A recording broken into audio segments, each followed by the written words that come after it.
Prej mi je bilo zelo zanimivo, ker so se opredelili na te želje, ki izhajajo iz posameznika. Želja po več, ne? Pa želja po konzumiranju stvari. Ne? Kot posledica tega je, da moramo več stvari kupovati, več stvari izdelovati, itak merimo naš svet, vsaj zahodni svet, na ravni BDP-a, ne? Se pravi na bruto domači proizvod, na prebivalstva, in v bistvu tako rečemo, a je neka država uspešna, ne? Če producira več stvari, ne? In s produciranjem več stvari rabimo energijo, ne? In energijo je pol problema, ne? Kaj presežek energije v ozračju, ne? Tako da rad bi se mal, a pa tvoje mnenje glede kapitalizma na splošno kot sistema, ne? Ki ima v svojem DNK-ju točno to, ne? Da dajmo biti čim bolj produktivni, da lahko čim več stvari produciramo in tako bomo mi osrečevali ljudi, oziroma bojo ljudje živeli boljše življenje. Ne? Se mi zdi, da je to neka taka ideja kapitalizma. Ne? Ja, in tudi čar in zapeljivost kapitalizma. Zdaj, mogoče je težko ločiti, kaj točno je kapitalizem in kaj je industrijska revolucija prinesla. Ker če pogledamo ljudi pred izumom parnega stroja, pred uporabo nafte, na uporabo premoga, so živeli popolnoma trajnostno, ampak so bili skrajno revni. Velika večina. Ne? In potem ta velika industrijska revolucija je pognala ta stroj in to hkrati se upada z veliko močjo kapitalizma. Ne? Teda to dvoje je mogoče težko ločiti, ne? Ali je velik industrijski razvoj eno in isto kot kapitalizem, ali je to samo izraz človeštva z novimi tehnologijami in z novimi stroji.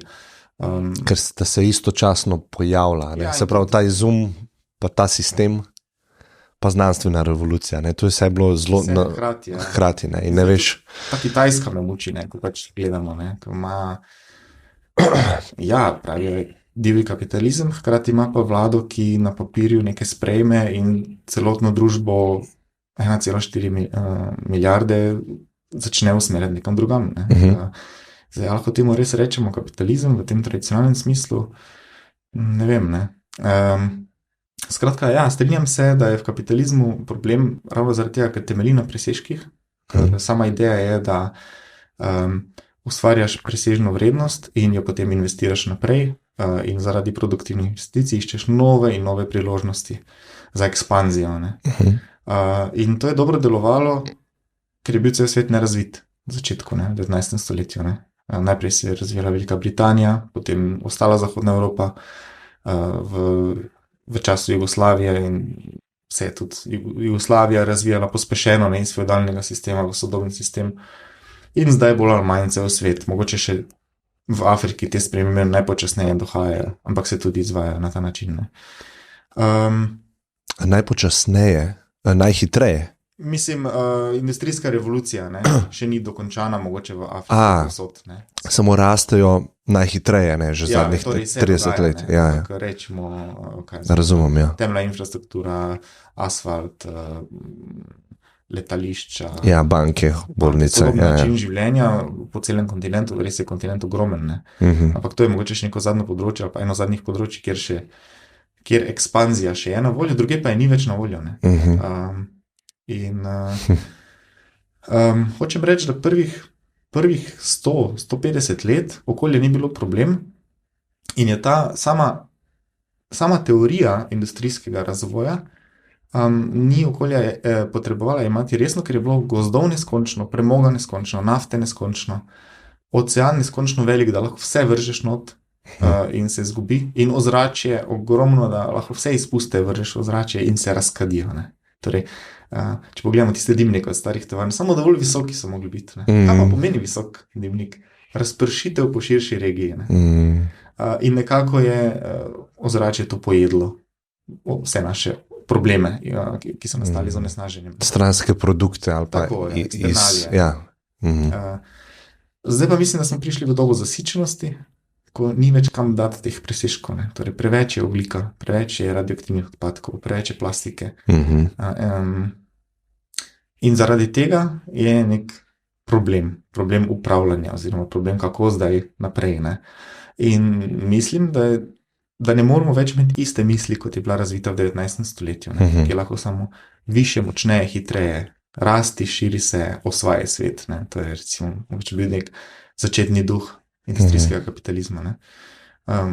Zdaj pa mislim, da pamet sodobne ekonomije ali pa sodobnega upravljanja z viri je pa, ne vem točno kaj, to je treba povedati, Okay. ampak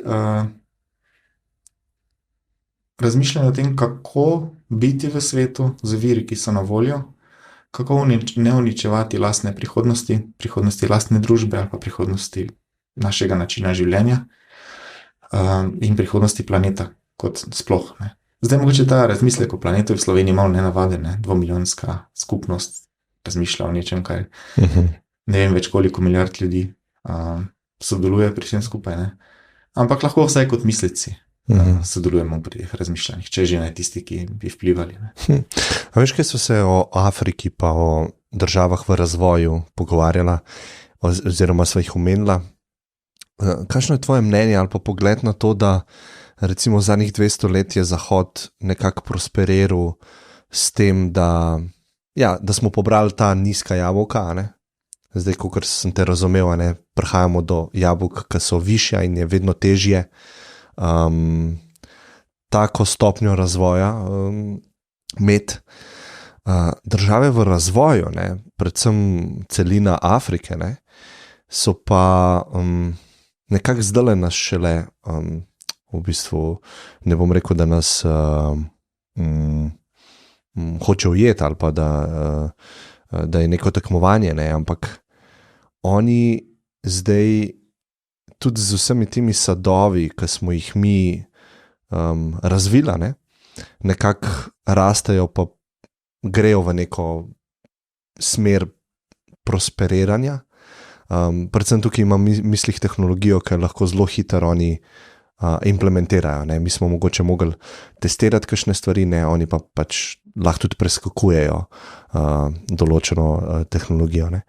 In zdaj, če se mi pogovarjamo o okoljevarstvu, pa rečemo, ne smemo več, ne vem, premoga uporabljati, ne smemo nafte in podobno, ne, a bi mi ta razvoj, držav v razvoju mal, kako bi rekel, oslabili ali pa upočasnili in bi s tem sigurno bi lahko zračunali neke tudi smrtne žrtve, ne, zaradi tega, če so tako nizko na Maslovi hierarhiji. Ne.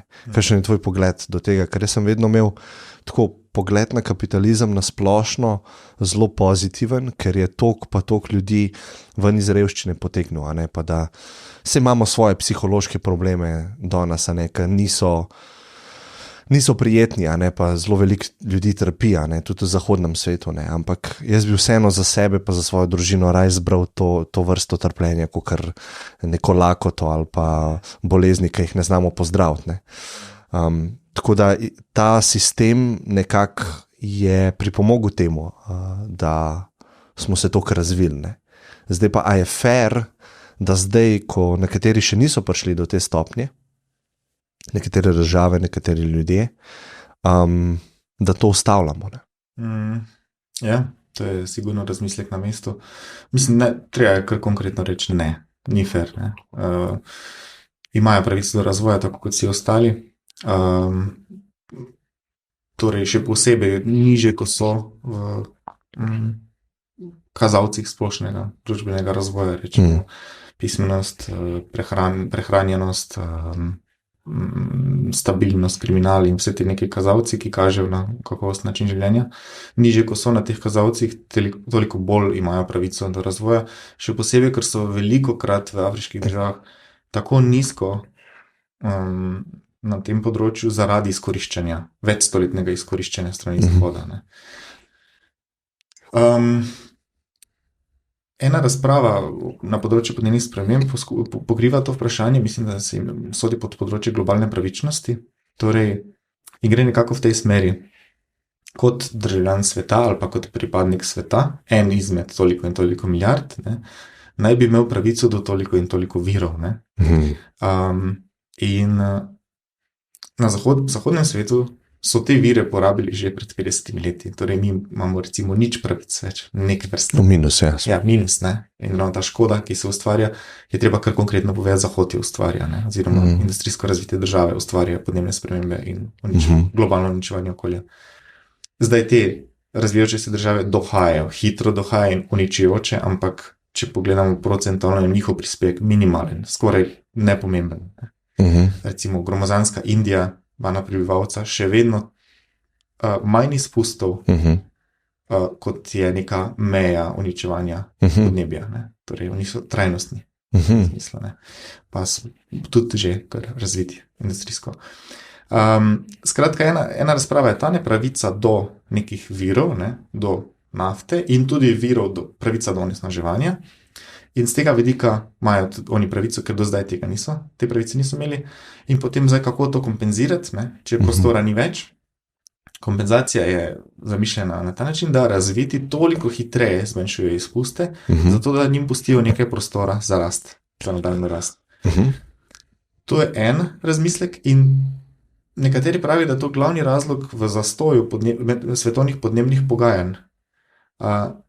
Če tisti, ki spremljajo, se spomnijo, da je v teh razpravah vedno pride do vprašanja, koliko bi naj Zahod milijard namenil razvijajočim se državam v boju proti podnebnim spremembam. Ne? In te velike milijarde, ki naj bi se pretakale, so te kompenzacijske milijarde. Je to, torej ta presežek, ker porabljamo več, kot nam gre, potem finančno se pomagamo njim, da grejo v dražje ukrepe in da ne bojo toliko uničevali. Drug razmislek, ki pa mi hodi po glavi, predvsem recimo pri Kitajski ali pa Indiji, pri Kitajski rečemo, ki pa je že zelo, zelo razvita, je pa mogoče ta, da pred 50 že, ampak rečemo pred 70-80 leti niso vedeli za podnebne spremembe in kak problem lahko premog prenese in nafta in zemeljski plin. Ne. In v tem smislu ta cel model razvijati se na ta način, ne, s fosilnimi gorivi, ni bil čist predočen. Ni se točno videlo, kam to vodi in kakve vse posledice lahko prinese. Medtem ko kdor danes razvija, kdor danes razmišlja o razvoju, pa ve, ima transparentno pred sabo. In je težko zdaj reči, mi smo na istem, kot ste bili vi, samo 70 let nazaj. Torej bomo šli čisto po isti poti kot vi. Razlika je v tem, da ta generacija danes ve, se zaveda, kaj pomeni vsak dodatni izpust. Tista prej se pa ni. Teda tukaj se mi zdi, da nekaj odpustka mogoče more biti priznanega industrijsko razvitim državam, vsaj za tisto daljno preteklost. Ne. Zadnjih 30 let se pa ve.